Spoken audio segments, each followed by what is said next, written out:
Hello, hello. Zookmann, Nikki, Lynnette here. Don't block your blessings. 2021. Here to talk about mental health stigma. Happy Valentine's Day. Happy Palentine's Day. We're pals. We're pals. Palentine's Day, Mental Health Palentine's Day. Here to say hello to you at the Don't Block Your Blessings. Before we get started, want to just quickly acknowledge why we're here to celebrate the memory of Areza's mother, Frida, and to celebrate all of her light and her memory. It was a beautiful thing to be able to learn about her and everything she did in this world. Check it out, don'tblockyourblessings.org. Learn about Frida. But we're here to talk about mental health stigma. And I think we're talking to some folks, Nikki, who might not know us. So if people don't know who you are, who is Nikki Lynnette? I don't even know anymore. Singer, writer, rapper, producer, filmmaker, TEDx speaker, and self-proclaimed mental health thug. Mental health thug, I like it. A mental health thug, mental health punk rocker, maybe mental health goth. All the subcultures. Yeah, I don't like talking about like when it comes to mental health. I just like to be a little like very straightforward, very realistic, idealistic, and realistic, and somewhat rebellious. It's important, and you talk about that so well on your new TED Talk that just launched.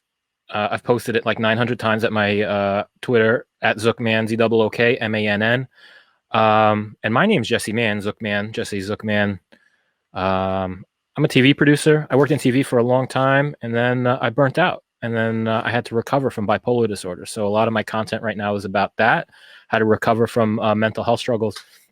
And me and Nikki, just to get real, we're both survivors of suicide attempts. And, we're not here to talk about a little bit of depression. Like, we came back from the depths and we are thriving. So, we're both in communications, both in show business. I cannot sing at all. I cannot rap, but I try to bring my talents to this game. Nikki, so a lot of people, we talk about mental health stigma, right? Like the phrase is keep talking mental health. And I think you have something to say about that. What do you think about the current, when people talk about fighting mental health stigma, where are we and what does that really mean to you? Like, when it comes to mental health stigma, like, I gotta be honest, I personally don't give a fuck about the actual stigma. I care about internalized stigma, because for me, it's like almost like the stigma from outside, what other people think about mental health, is so pervasive and so huge and so big that we start like feeling about ourselves.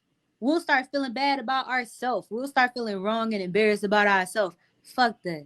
And I think like we need to start pushing back against that, not just against like other people's perceptions of us, what other people think of us, but like how we're thinking about ourselves. Because if we can't even like inform ourselves of how to think of us, how the fuck we gonna inform somebody else how to? It's very important to me that we can take like that little piece. Mental health is bad, the part of it that we absorb, and we gotta detox that, and we gotta, as many of us, gotta rid ourselves of that internalized stigma as possible, because I think that that's the solution, like, to combating stigma. I think when we finally clap back, it's gonna be a very different conversation. And it's something like when you in your TED Talk, that came out a couple weeks ago, you go hard on this, and you make a comparison between punk rock culture and kind of coming out of the closet of the mental health closet, so we can actually be there, be out, and also kind of be there for each other. And the thing I like about what you're saying is like mental health stigma, it's not just about telling people what to say or what to not say. It's about speaking your truth and being out in the world as someone with mental health struggles, so you can change how other people who are recovering now see themselves. It doesn't require the whole outside world to change. Like, we can change it right now. It's like a very empowering message. Thank you. I think we have this very lofty idea, like, let's change the world and let's fight the stigma. And like, yo, we just some humans with mental illness. Like, we don't have to. You can change the world through changing yourself. I strongly believe that you can be that change you want to see in the world. And it's easier said than done because this shit is hard and stressful. But it's either you're gonna do the work or you ain't. I know you worth it. You worth doing the work. You absolutely worth it. But you might probably just need somebody to remind you of the extent to which you're capable. We're those people that's gonna remind you that you're capable. And it's not always a straight line. It's hard. It's messy. The thing I really like about, one of the lines I like about your TED Talk is you talk about like the mental wellness world and the difference between recovery and wellness. And they're not always the same thing. And if you're like dealing with mental health struggles, it can be kind of easy to fall into the goops and to fall into the wellness and not really take care of the stuff that there is to take care of. I feel bad too because like in my TED Talk, I like low key took a shot at girl. Like, but like I'm for real. Like I'm a black girl from the south side of Chicago. When I first got into this wellness stuff, I'm like, damn.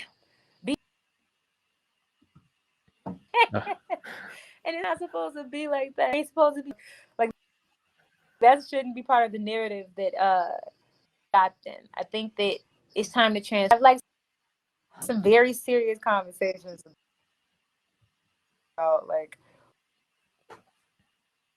what is real and what's not. Like these days, everyone has hashtag mental health warrior, and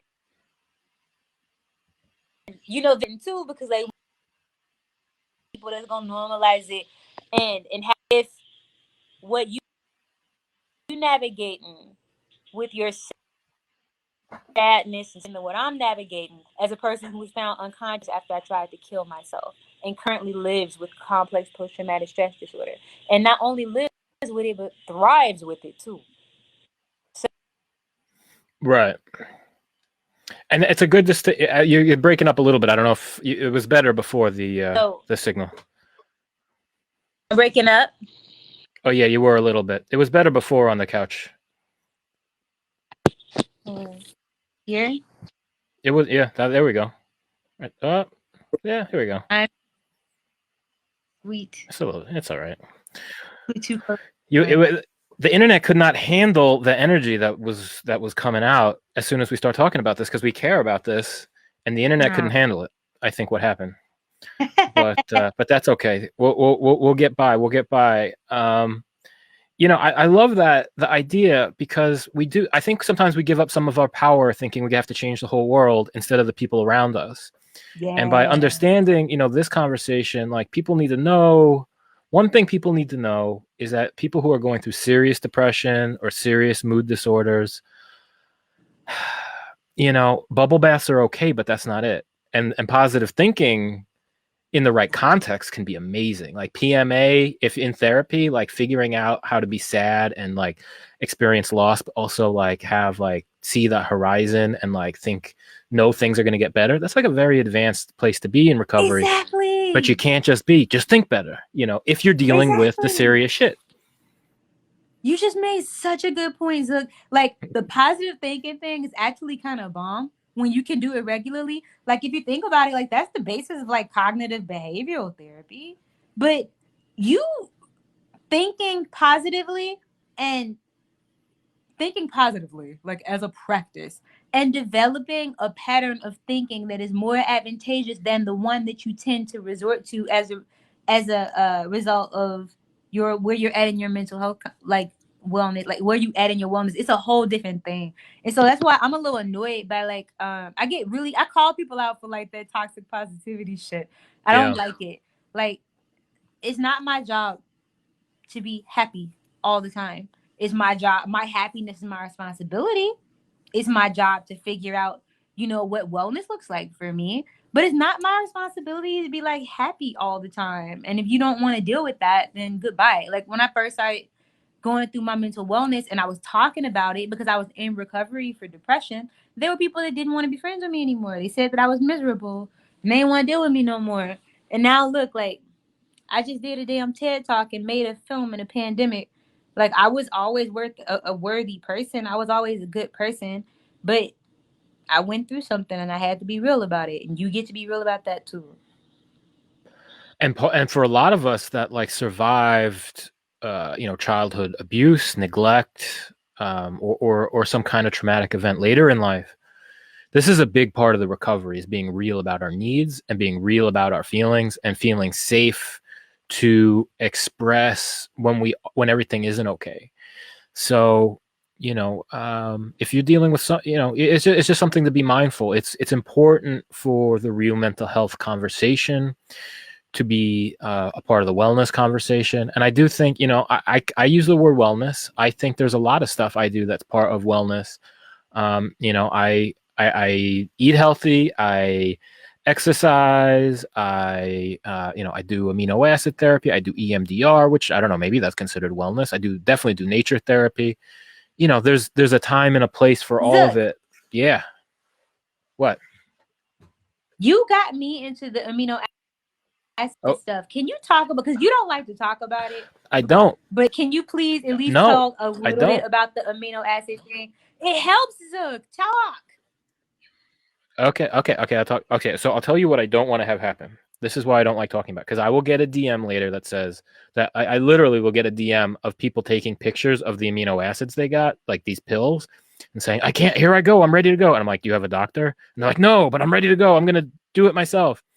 And I will say, before I say this, nothing on this stream and nothing I ever do in media is medical advice, medical care, yada, yada. That said, I use these things called amino acids that I use prescribed by my psychiatrist as a kind of alternative psychiatry, I guess you could say. Protein is made up of amino acids. I don't know how many, 16, something like that. And they're like, people know tryptophan, right? Because tryptophan makes you sleepy. It's like in Turkey, everybody knows that one. But that's one that I take that also, will help with dopamine and things. And then there's one called tyrosine. There's one called theanine that my sleep doctor recommended. There's all these different building blocks of proteins that when you isolate the amino acid, they have medicinal effects. And they can, like theanine is known for increasing sleep stability and like the quality of sleep. Tryptophan is known for boosting mood and dopamine. Tyrosine is like can be used as like a coffee substitute, but the stuff works and the stuff is powerful, and that's why people need to have a naturopath, like a good naturopath, or like an OD, or just a good doctor that knows the basic stuff. But yeah, there's alternatives out there. Amino acids, you could check it out. There's a few books on how to use them. But like anything that works, it can go both ways. You could have a bad experience with it. So. Especially if you try to do it by yourself without talking to somebody that knows about it, because aminos, like, they can get imbalanced. You can have too much of one and not enough of the other if you're taking only one without somebody telling you what's good for your body or how much you should be taking, stuff like that. But this is what you're taking instead of meds, Zook? For me personally, I don't really say it's instead of meds, because I never really got a great result with meds. But they help me sleep. And they help me calm down. As someone with bipolar disorder, meds don't really work, and lithium never really did the job either. But they are one group of supplement that can really chill me out and then also pick me up a little bit without making me manic. And I've never been able to find a drug that does that. So if I had a drug that did that, maybe that's what I would be doing. But I never found that. So yeah, you got to be careful. Taking the wrong meds is how I became suicidal in the first place. So like, I'm real funny. I've never even drank or smoked before. So when I started having to take meds, it just took a lot out of me. That said, if I'm ever suicidal again, I will get back on meds. Like, if it goes that far, like, you think I ain't gonna be popping a Klonopin? A bitch trying to live. You know what I'm saying?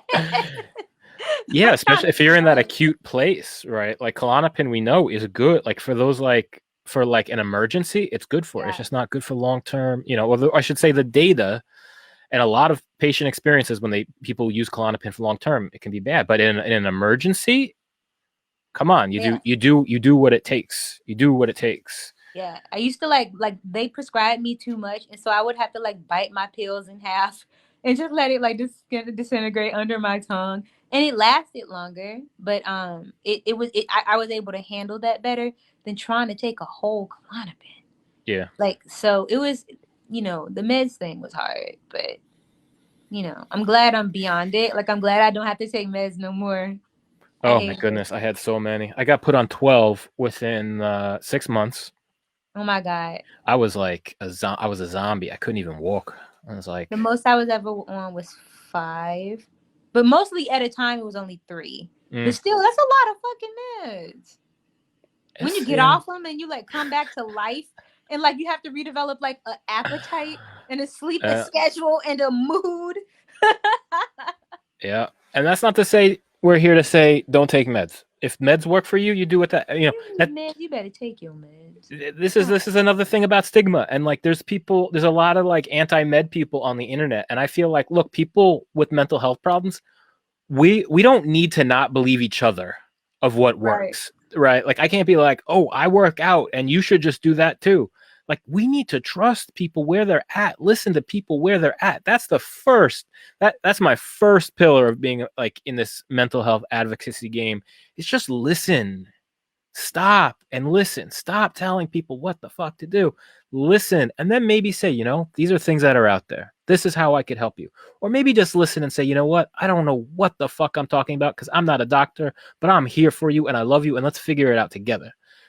I have friends who have been on like the same combination of meds for years and they live like a wonderful, productive life. They don't have the hang-ups that I had. Like they don't have any of the lethargy. They don't have like the mess up mood. Like they live in a wonderful life on their meds. If it would have been that simple for me, then I would still be on that shit. Yeah, that's what I say too. So if you need meds, take your damn meds. Take your damn meds. Let's see. We have a chat here. Let's see if anybody. No, we don't have any comments. If anybody has any questions in the chat, you can put a question in the chat. We'll answer a question. But yeah. Oh well. Okay. We got to talk about this play you got because I want to know how. Oh, you want to know how school's going? I want to know how your play is going. Well, I saw your play, so you're breaking up a little bit. You're better on the couch. The couch is the internet can't handle this corner. I don't know what's going on. But Nikki has a play called Get Out Alive. You go to iGetOutAlive.com. And this is like another level. I did not think it was going to be, the production quality was going to be a quarter of what it was. Thank you. Oh my God. Have both episodes that are out so far? Yeah. And it's ridiculous. Like it's like you're watching like a Netflix movie. Like it should be on Netflix. Like where's Netflix? We need Netflix to like pick this thing up. Okay. I won't say anything. It's that level. If you want to see this before it blows up, go to I Get Out Alive and see this beautiful play. It's like a punk rock, hip hop rent for about mental health. It's real. We have a lot of corny art in the mental health world. What a breath of fresh air to have some authenticity to these stories, to an empowering story, to a real story. And then, I mean, I knew I was going to get that part, but I didn't know I was going to get the production quality. The production quality is like, don't even believe it. That mean a lot to me when you coming from like a TV background, so thank you. I never made anything that looks that good. Like I make high production value social impact art because when it comes to mental health, it's like stuff, the only real high production value stuff we got be the stuff that's super clinical. You know what I'm saying? And I thought that we needed some of quality, but still like an artistic and cultural statement about where we at right now. And, like I'm a Black girl and I'm doing it. And I feel like shit, ain't nobody better to do it in this society right now but a Black woman. So, and again, like, even though it's my play and it's about my story, it's not just a woman's story. It's not just a Black story. It's very much a story about mental health and not even only how I navigate it, but even ways in which it intersects with other people's experience. So, I'm very proud of my play. It is the most important thing I've ever done. And it will set the path for things that I do next. Yeah, you've been dropping some hints that there's some more stuff coming. But yeah, I mean, seriously, it's a human story. You know, there wasn't like a minute. I mean, it's obviously not all of it isn't my culture, but like there wasn't a moment that I was like, I felt out of place watching it, because it is about the human experience first and foremost. And I don't care what you look like. If you're going through this or you know someone that's going through mental health struggles, you got to check it out. It's very much a musical about depression. Like when I had to come up with the tagline, I'm like, what do I call it? And I'm like, I'm gonna just call it what it is. It's a musical about depression. So, yeah. You know, but it's not like the kind of musical like, are you sad today? Yes. It's not like that. It's like, you know, like I'm up bad. You know what I'm saying? Like, I don't explain it, but like there's spirit to it. Like there's not defeat. There's not sadness. There's not apology. There's not shame. And if it is shame, it's contextualized and explained and explored. Like there's so much subtlety to having depression and having mental health issues, but it all just get painted with the same brush. So the people who just living with mental illnesses, like people with bipolar or complex post-traumatic stress disorder, we get painted with the same brush as people that are like predatory, people that are narcissists and sociopaths and psychopaths. Like we get painted with the same terrorists. Yeah, we all the same mental health issues, and that's so dumb. That's dumb. It's stupid. Like, how is it that in this time in 2021, with everything we know about identity, everything we know about nuance, we are still having these same dumbass conversations about mental health? Yeah, and you know, you want to talk about an issue that can unite different types of identities. You can't say Black Lives Matter unless you say mental health matters. You can't be for trans people unless you say we need mental health resources. You can't be for the Jewish community if you're not for mental health accessibility. You can't be for all the marginalized peoples in this country and around this world if you're not for mental health access and smashing stigma, because we all deal with it. I talk to people. I was on a gentleman has a podcast, my friend Simon, that the American Father in Africa, and he is from like a rural place in Africa. Mental health stigma, same shit. People stop talking to you. People stop returning your phone calls. You know, if they don't have phones, they just like start looking the other way. I was shocked to hear that even like such a different place, so far away, you know, people deal with this. So it's like the problem, I think, with it is that mental health issues is perceived as weakness, and people generally don't like weakness. People, I mean, we are all here for survival. We are all animals with claws and teeth. You know what I'm saying? We're all animals. And animals don't like the weak ones in the pack. And for some reason, they think people with mental health issues are the weak ones. When shit, really, we the ones that can identify that there's a problem and acknowledge that it needs to be solved. People with mental health issues who actually have diagnosed mental health issues are actually way better off than people who have unresolved trauma that they're not facing and don't even know what the hell going on. So you telling me that because I know I have a trauma disorder, that I'm weaker than you? I get up every single day and face this trauma and live with it. I have complex post-traumatic stress disorder. I explain it like it's like living in a haunted house where you just get used to the ghosts. And I do that every day. I face ghosts every day. And all you do is talk about, you know, how you feel. Like you tell me how you surviving without the ghosts makes you stronger or better than me. If you want to have that conversation, you won't look good. So I suggest you don't even bring it up. And people need to understand that when people face marginalizations in the society, that's a certain type of trauma. Yeah. That's a certain type of chronic stress that induces anxiety, that can cause depression if you don't know what to do with that energy. You know, people that have been hurt by the dominant society, by our institutions for generations, that goes somewhere. Yeah. So So, we need to expand this conversation of social justice to include mental health in a real way, I think. Yeah.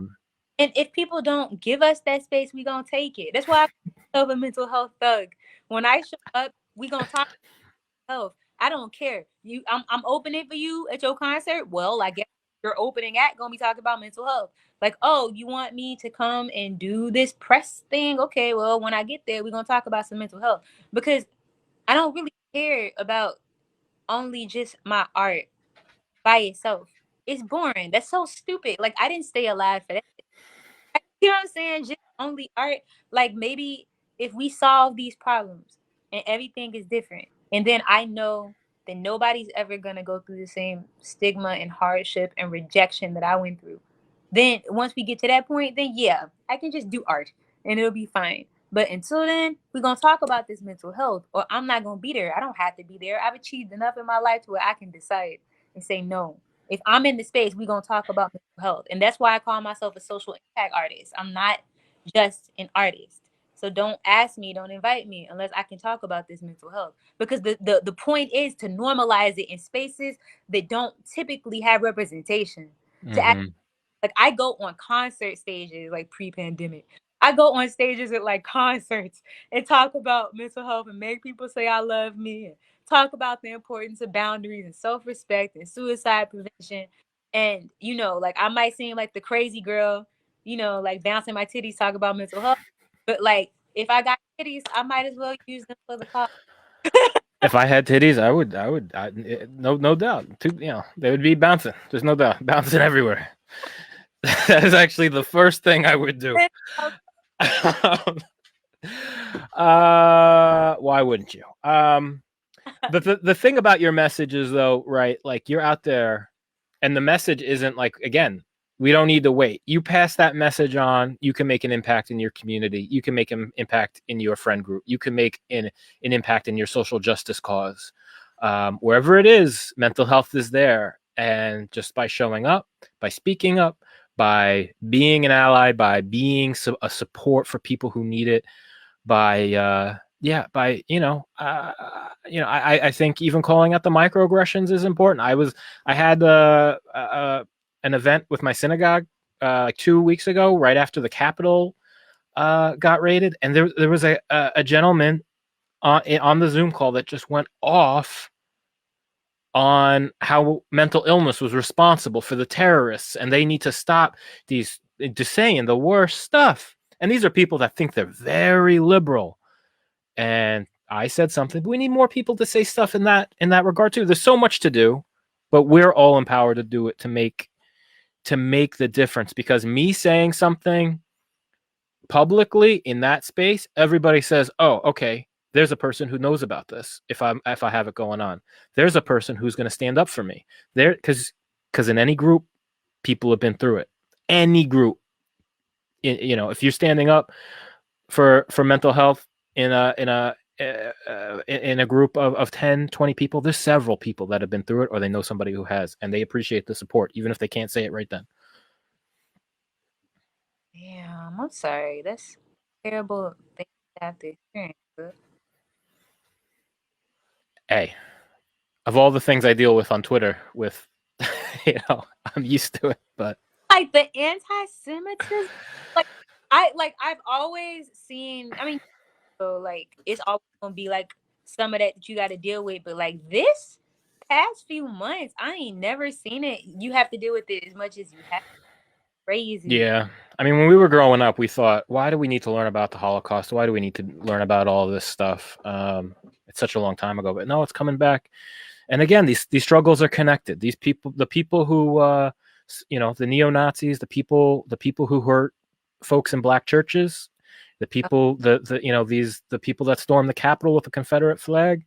This is one struggle. They're they think about Jews, but they also they hurt all of our minority communities.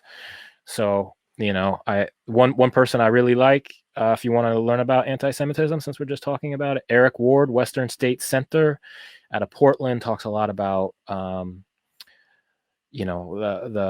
connecting of the struggles.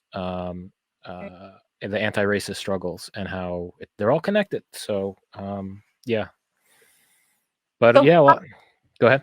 we talked a little bit about like some of the things that you do to help you manage your mental wellness, and one of them, like we talked about a couple different options that people could take. Like we talked about taking meds, talked about how you use amino. Like, what are some of the other things that you're doing for your wellness on a regular basis? I know for me, one thing that I've had to do, which is hard for me, is prioritizing sleep. Oh yeah, Ooh, ooh, it's hard. It's hard. It is not easy at all. that's number one. It And really. then like being brave to have the tough conversations when you're like, I need a day off, or I need to push back a few hours so I can catch up on sleep because I was up with anxiety all night. Yeah, mastering that is really the number one. Being up with anxiety all night is like, I feel like there are times in my life where I really do feel like, oh, I really have a disability in real life. It's like being up with anxiety all night and function and be a high performer in the real world. Like, I don't know, like having like I think that like in my past, like before my diagnosis, I may have dealt with like periods of functional depression because it runs in my family. But like now that I have actual like a trauma disorder, like this this insomnia and anxiety thing is like, I wouldn't wish it on my worst enemy, and I'm a vindictive bitch. I wouldn't wish it on nobody because of it is just a lot, and trying to be functional and having to like get up every day with and of course not every single day is a challenge. That's the problem. You don't know. You can even get happy anxiety. I get happy anxiety, which gives me happy insomnia. Like, oh, I'm so excited this is coming. This is happening. I can't sleep. Like, Oh yeah.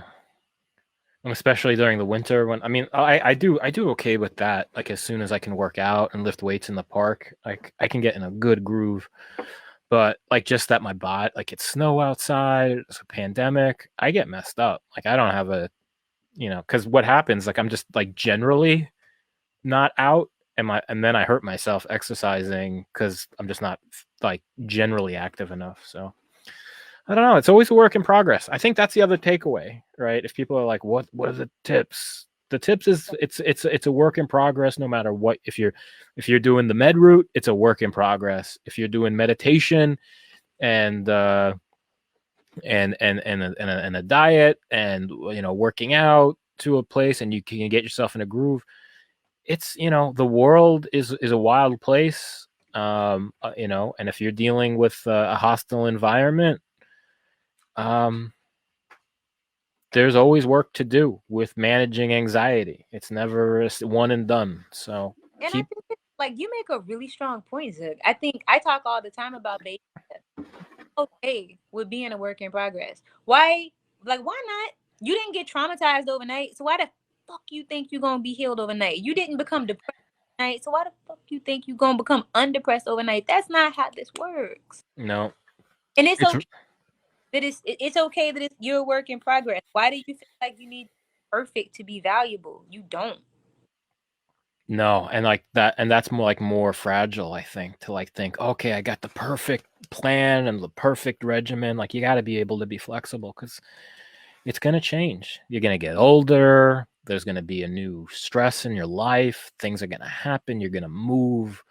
You're gonna want to go out late one night, even though you know that you don't do great with that, but you're just gonna do it because we need to be humans and we need to celebrate things. Things come up. So there is that supple stance of mental health care protocols. I think that's Bruce Lee, be like water.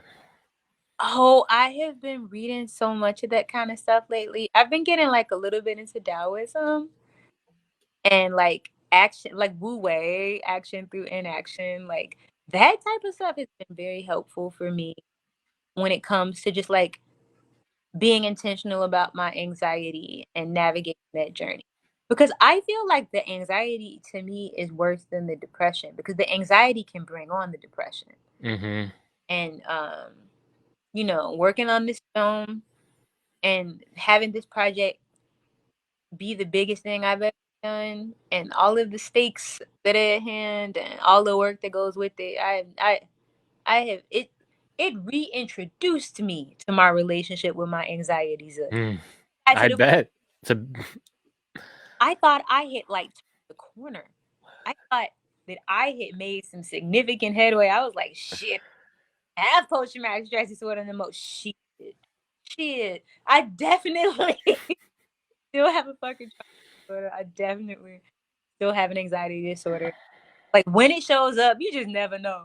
It's like an uninvited house guest to show up on Christmas wanting to play. Oh yeah. I mean, I just went back to school after going through all of this, right? And like they work you hard and it's stressful and they make you write about your own life, you know? So yeah, for people at home, I'm going to therapy school here at Antioch University in Seattle, learn how to be a therapist. And it's a good holistic school. Like not woo-woo crystals holistic, but like holistic in the fact that like they want you to be a whole person before you work, you know, while you work with clients. They want you to be responsible for your own shit. So it's like trauma therapy.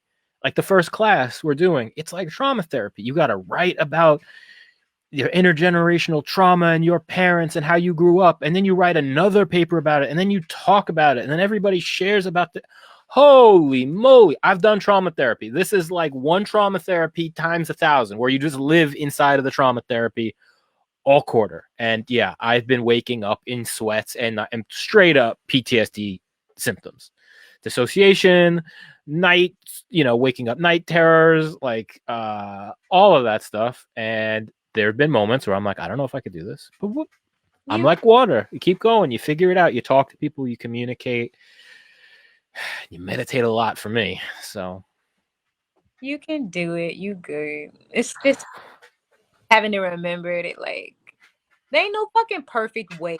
Like, there's no, the way I explain it, like, everybody exists on the spectrum when it comes to mental health. So everybody somewhere, you know, on the spectrum, on the scale from, you know, Donald Trump to Barack Obama. Most people are not, you know, perfectly Barack Obama. Most people aren't perfectly Donald Trump either. You know, the rest falls somewhere in between. I like to think I'm at a good Clinton right now. Some Nixon moments. You know what I'm saying? Like where do you fall on the mental scale of presidents? Like, it's okay if you know, if you ain't on your Obama right now. It's perfect. All of us fall. Nobody is 100% the picture of what it means to be sane.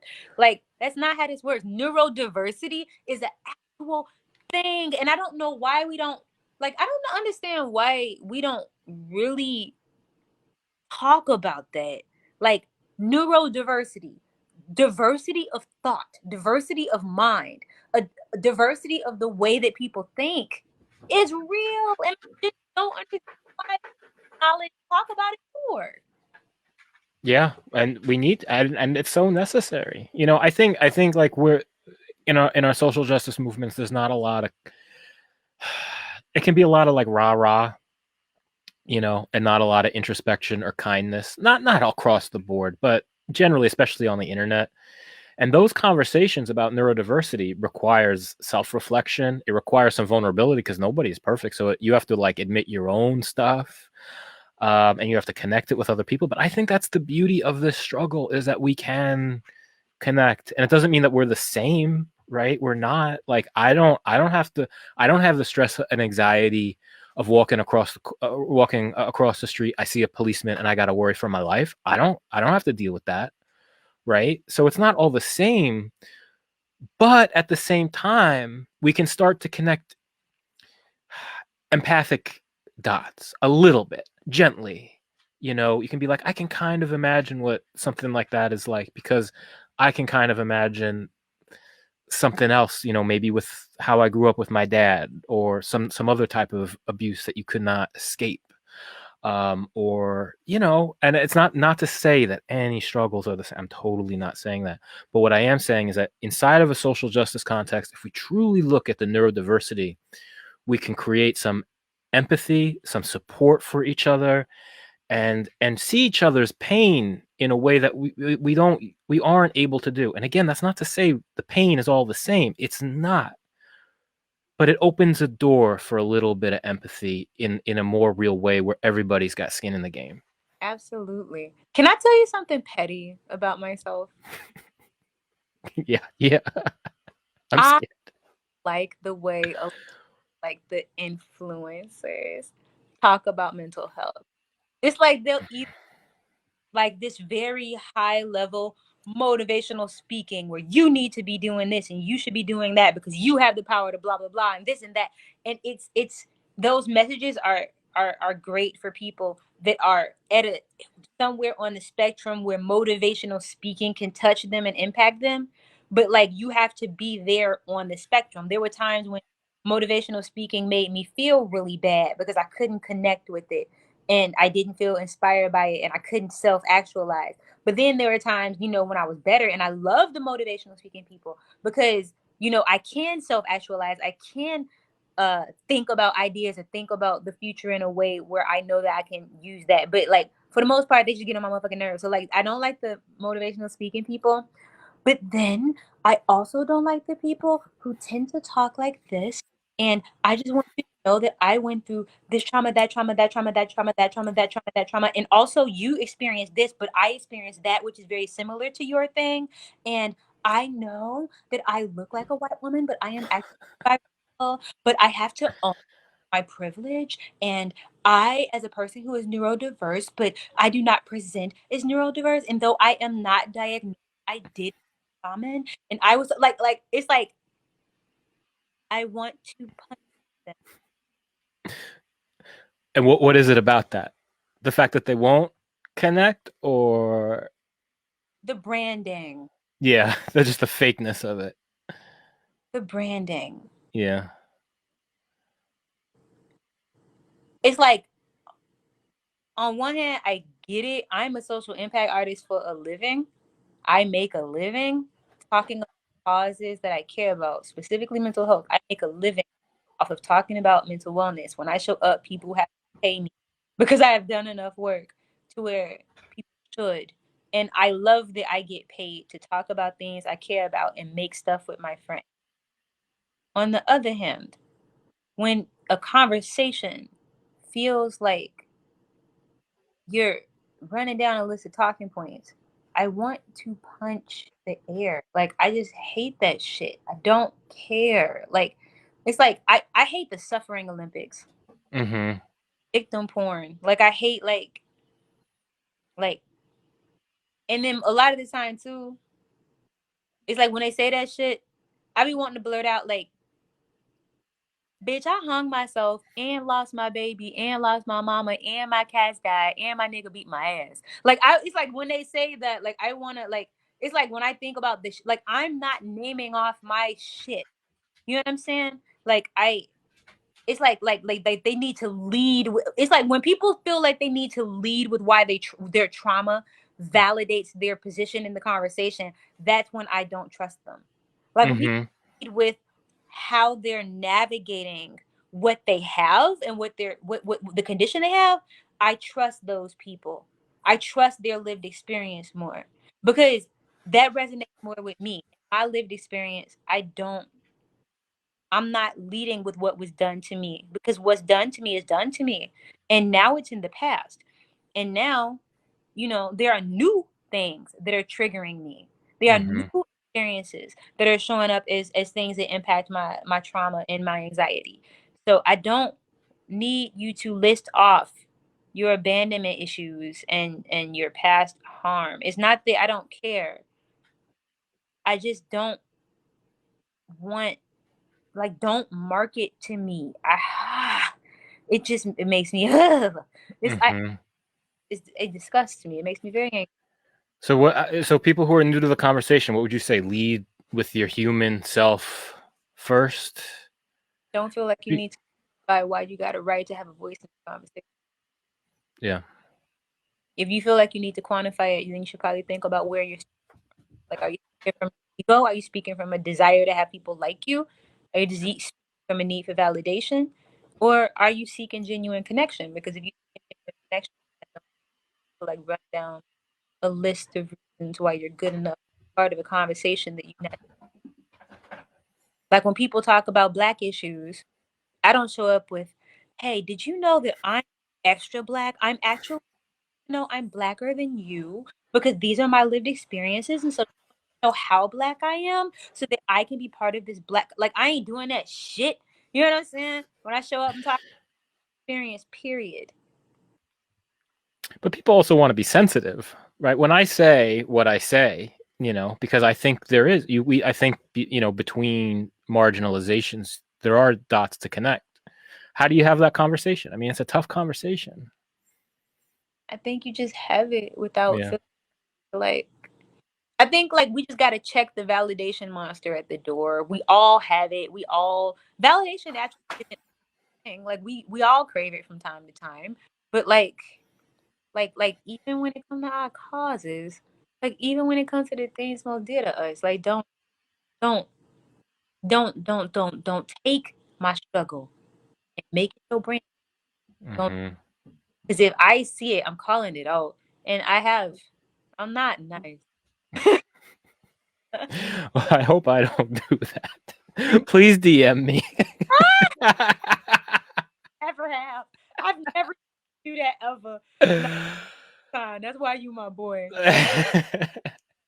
You do not fake the funk at all. Like, that's why you don't even know what the fuck I'm talking about, because you don't do it. I'm glad. The real training for me was really in like adult children and alcoholics rooms, and they're pretty diverse. And it's all people talking about childhood abuse generally, right? Really diverse. Different. What's that? Where are you going in these rooms? I mean, they're not rooms physically during COVID, but it's like a 12-step program. They're at churches in the basement of the church. Oh, wow. And I never did all the steps, although there's good wisdom. But really, at the basis of it, people go into a church and they talk about how childhood abuse and neglect affected their lives. And really, when I say every type of person, like, I'm going through my mind, like, 70-year-old Mexican immigrants, gender people of all different types of gender diversities, white people, Black folks. An incredible, and people sit, and it's like the cultural context is different. Yeah, it's different from the outside stress, but the how childhood abuse and neglect affects your relationships, it brings people together, especially when you get on that wavelength and you talk about what that pain is and what that suffering is, and also what that rebuilding process is. It's a really unifying wavelength that I would hope would bring us forward, with all the struggles. But I don't know, maybe that's an annoying thing to say, and you think we should just make it a mental health conversation and not have it be so intersectional. Well, no, I think that all of the nuances and the different like ways that this conversation branch off are important. Mm-hmm. I think all of the conversations that are genuine are important. I just don't like when people like brace. It's like when people get into conversations and the next competitor for the Suffering Olympics is she wants you to know that she's had these struggles. Right. Opinion about this subject more yours. Back to you, Scott. It's like that. It's like, I hate this. Yeah. And in adult children and alcoholics, it kind of becomes the opposite, right? Because it's like you just spill your guts, and it's like it come from a real place, because you want someone to hear the most painful, deep down hurt that you could never tell publicly. And when you're talking from that place, something else happens. There's a realness. A lot of people that are like, oh my God, I went through similar things and felt similar ways, and now I feel less shame because I know that it wasn't just me. Yeah, and the way it affects people, the issues we have in relationships, the issues we have at our jobs, like that stuff, like we think it's just us, and then you get in a basement and you just spill your guts, and then everyone's like, yeah, you know what? I had that too. And I'm doing this, that, and the other thing, and I'm a little bit better. That's how I found out about trauma therapy, was in those circles, and I think there's a way to talk about it, and your work kind of makes me think about it, because your work is very much let's be there for each other. And I think there is another context to connect more over these conversations than versus like trying to compete with each other. And the value is in everybody sharing their truth and their pain, you know. That's what like makes us feel like we're not so messed up. And that's what makes the conversation bigger. And that's what makes the conversation real. You can't just have a couple of influencers. It's got to be everybody. I agree with you. And normalizes it. Like right now, my thing that I'm trying to get past my comfort is like sometimes when I get an episode, I don't know if you noticed it, but like I have a Twitch and it's not always here. It's called like a motor tick. It's not always. I get it sometimes after I have a really strong episode because like that's one of the parts of PTSD. Like you can get every once in a while have episodes, and because I've been so busy and under so much pressure, because my anxiety has been high. When my anxiety is high, I have more episodes, and so after this last one, the tick came back, and it always takes so fucking long for it to go away. And I have a little bit of like not shame but discomfort around it to the point where I don't even be making social media content no more because I hate like I hate it. I hate it. It makes me because it's not. It's like damn. Like not only do I struggle with control of my mind, y'all gonna impact my body too. That too. And so that hurts. That I hate that. It's like my body sometimes, and I hate that shit. So, but I'm still transforming my relationship around how I feel about it because I do understand that it's about like it means nothing about me. It means nothing about me that I have a tick. If somebody that made fun of it, I cuss them the fuck out. You know what I'm saying? Like it doesn't matter what people say or think, but I still get uncomfortable about it. Well, talking about making the connections, I got one too. And it comes out the same thing. Like just the anxiety comes. It's like I went to a neurologist over it, and like he actually said he floated Tourette's as like mild Tourette's. But who cares? You think people know? Do people notice? No. Did you notice it in my play? No. Well, all right. Like for the most part, like from the way I move, I kind of like I guess in a way that helps kind of like hide it. But like if I'm just doing mental health content, like sitting in my room and not moving around, it's gonna be a little more noticeable. Yeah. So I hate it. I hate it. It's only really there strongly, and it's not even audible to it. But it's like sometimes it'll be so strong, or I'm just like, yeah. That makes mine worse. That makes it bigger. Does it make it bigger? Yes, it does. Yeah. Yeah, movement and getting loose is what does it. Yeah. Well, we were gonna do a half an hour, almost at an hour, Nikki. God, time flies. Fun with Zook. Yeah, we gotta do we gotta get together really in real life. Oh. And sit down for like a day and talk. When the Pandarona is over. Yeah. Yeah. Now I'm finally better. Knowing you. I've been like, I don't know when I first started following you. It's been a few years now though. I have not been well enough to like travel. I finally am. I could actually go somewhere. Of course. So. It's crazy how like that people, I mean, because like, you know, the CDC reported that we're in a mental health crisis right now.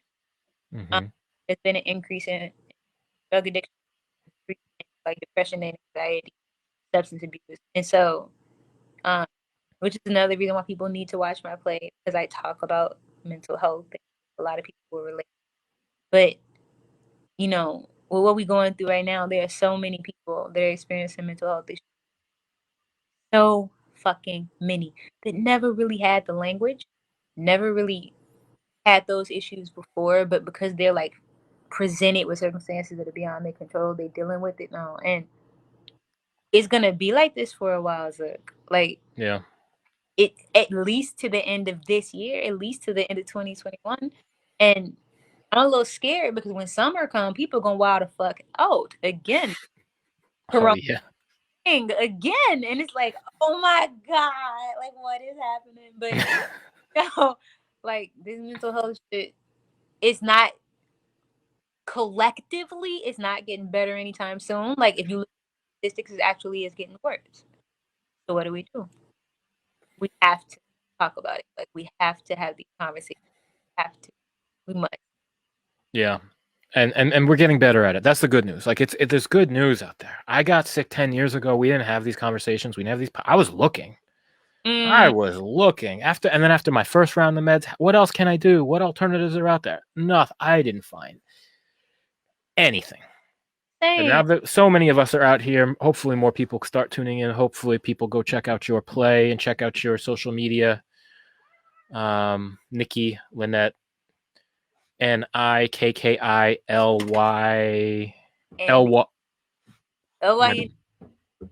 really glad we did this on Valentine's Day too. Valentine's Day is kind of important because Valentine's Day is the anniversary of the last time I ever communicated with my abuser. He had beat me up in January, the end of January, and I was hiding my injuries from my family. And the last time we'd ever communicated was on the 14th, where he was trying to gaslight me to believe that I had done it to myself. And I told him that, I know I'm not well, but neither are you. And I'm going to show you what it looks like for a person to dedicate their life to getting better, because I'm not nothing. I'm somebody, and I'm going to get better, and I'm going to do amazing things, and I can show you better than I could tell you. And now my life is so far beyond the scope of anything that he could understand that he would never be able to aspire to even consider the type of challenges that I navigate now. Like, it's so much bigger. Like, somebody recently asked me, because of the successes that I've had, people ask me oh, I bet your ex is salty and I bet he feels so bad. And it's like, he doesn't even have the bandwidth to conceive of the things that I'm doing and talking about and care about right now. It's the last thing I think about. I do not think about whether or not my abuser feels bad for abusing me. You know what I'm saying? I think about how I can help somebody else never experience abuse. Like, bigger than helping people recover from abuse, I would love to make it so that people never experience. So that's the kind of thing that I think about. Like, what's next? How do we prevent other people from going through some of the things that we went through? Like, how do we prepare people for the reality that if they come out to their family about having mental health issues, which you shouldn't have to do in the first place. You should just be able to open up, but it really does feel like coming out. And once you do, you may experience rejection. You may experience shame. You may experience minimizing. And I would love to prepare people for that. I would love to have open, honest dialogues with people about how to navigate that, because that shit hurts in a way that most people don't understand. Well, go ahead, sorry. That's a touchy one for me. Thanks for sharing all that. And I'm so glad that you are here. I'm so glad that you hung on for all of our mental health people, for everyone in our community, and for me as an individual. Everything I get out of your presence, out of your life, out of your work is huge. I don't get fangirly for most for Arnold Schwarzenegger and that kind of thing. But for you, I do, because I know what you're doing does make an impact, does make a difference. And the tone that you're doing it in, and not the tone, but the language and the optimism and the grit and the courage lets me know what to do, and lets me know I'm on the right track, and is hugely validating for my own life. So thank you. Say, I don't be getting embraced by the wellness community. I do not be getting embraced by the community. The wellness community is not who talking about get out alive. I think it's maybe because I'm a Black girl who refuses to code switch and play into the respectability politics that are women and Black people. I ain't doing that shit. So I don't get, and I'm not necessarily welcomed into the wellness community. But then I have organizations like NAMI. I'm about to get Ambassador of the Year award. Oh, really? Yeah, they sent me my Mazel tov. I'm very excited. I was like, oh my God, I'm getting the Yeah, but the code switching is fucked up because like half the things that come out of your mouth sounds like it was in my family. So like that's like another thing. Like it's like the code switch is a class thing too, and a lot of people, it's not. It kind of narrows your audience to do it. I mean, I don't know. Some of those social media posts, I'm like, wow, I could have. This is what I've said. These words. Maybe not exactly because we have different equipment, but you take my point. Nah, I get it. I don't like code switching.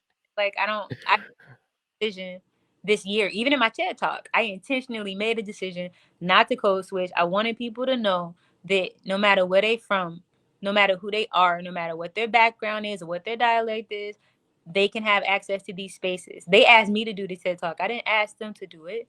And so, it was an honor to be asked. I felt so honored. And that means like that I did enough work and done enough things in my career and in my life to where my opinion on something matters. And so I'm gonna show up as my full self. And when I told the organizers of TEDx Princeton Women, I'm not gonna code switch, they did not push back against it at all. They completely accepted it. And there have definitely been times over the past couple years where my refusal to code switch has presented some challenges, but I would rather do that. Just because I came from a pedigree where I possess the vernacular to communicate in a way that can be more respectable, doesn't fall into alignment with those politics to be able to occupy the. You know what I'm saying? Like, I had to. I'm a fucking rapper. Like, I don't know what you just said. I just cut out. I couldn't even understand any of those words. So that's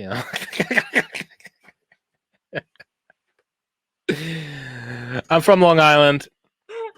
It wasn't a good neighborhood.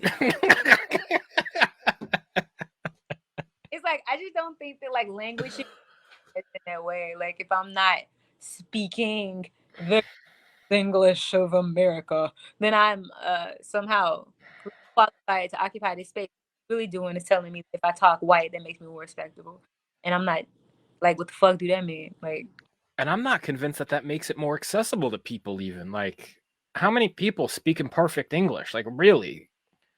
Like, we all have our platforms. We can all reach the world now.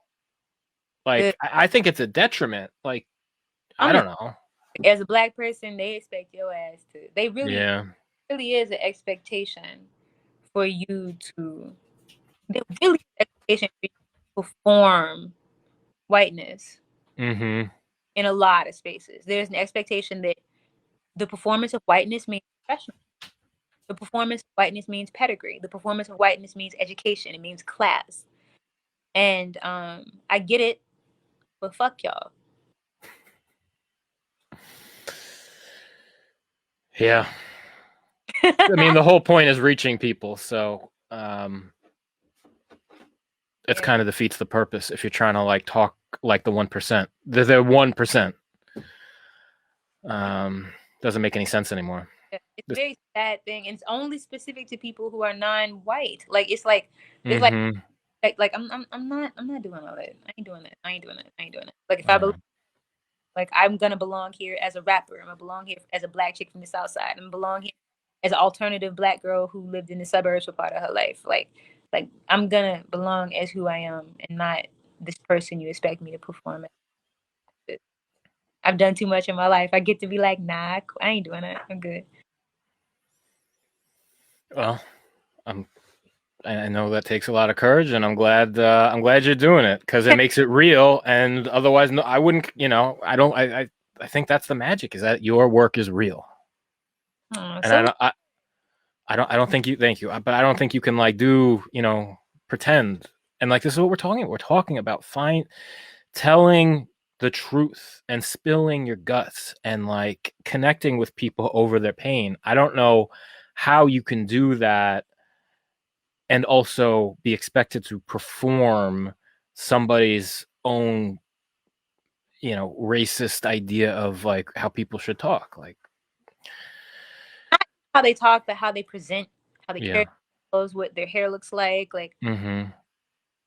I almost just had dreads and a side cut and a septum ring and purple. Like it, and y'all gonna accept me and allow me to occupy these spaces because I've done enough. And like I'm not asking for a seat at this table. Get out my way. You know what I'm saying?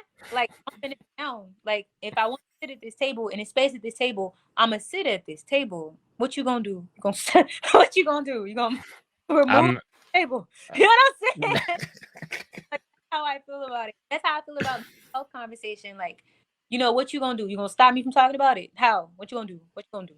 Like, we decide when it's normalized. Like, we decide when we get to interject our lived experience into conversations that can potentially lead toward change or resolution. Like, if we see that we show up in these environments, we're the experts, we the ones that live with it, we decide. Other people outside of this conversation, they don't get to decide. And for too long, we have let people that are not within this conversation define what mental health looks like, what having a mental health issue means. For too long, we have let people who do not suffer with this define what it means to have it. And I say, fuck it. There's enough suffering associated with mental health issues to where we don't need to add an extra layer by trying to allow people outside of the conversation to dictate how we feel and how we show up within this conversation. I'm sorry, no. Like, it's time to reclaim mental health. It's time to rebrand it. And that's, like, not to plug my TED Talk because that's corny. I didn't mean to do it like that. But that's what I talk about in the TED Talk. And I think it's important because if we can get some empowerment around it, and remember, like, no, baby, no, my love, they don't tell you that you're wrong. They don't decide. You decide. You decide. And then you tell them why they're wrong. You tell them why they're stupid. You tell them why they're being limited. You inform them. You let them know because you're the authority. Well said. I love that punk rock. I've been listening to like old school New York hardcore with like these same ideas all COVID, that it's time for us to create our own table. Yeah. And that's where the power is. And if we're trying to fit into somebody else's definition, it loses that healing potential. It just does. And the other thing is that as we learn to be ourselves, that's part of the healing, right? That's part of the thing, is being able to be out in the world as we are and not having to apologize every 5 seconds, which so many of us feel that we have to, because that's how we've stayed alive, right? And now it's time to be something else so we can connect with other people, so we can be our full selves in this conversation and in the world. We got to do this again soon. All right. Fun. Anytime. Like, I know we always say it, and then we both be like, we got to do this again. I miss, yeah, we got to try to, like, regularly do podcasts. We have to. Yeah, we could do that. Yeah. I'm trying to figure out a way to do like a list, while I'm in school, do like a low impact, like once a month kind of thing. But yeah. It got to be low impact. Yeah. The editing. I did 35 last year, something like that. I was so tired by the end of it. It's a lot of them, like at first I was doing like 3 hours. You get 2 bipolar people together and they go like 3 hours, me and Aubrey. Oh God. And then you're trying to edit all of that. Yeah. So, but I'm figuring it out. There's like things you can do to like shortcuts for post-processing and stuff. So yeah. Well, happy Valentine's Day. Thank you for being here. Valentine. You are my Valentine. That we did this. I've been looking forward to it all day. Like, I stayed Likewise. up. So I took a little nap and now I'm about to sleep my ass off. No, I am only awake because it's you. I appreciate that. Happy Valentine's Day. Love you, Nikki. Talk to you soon. Bye.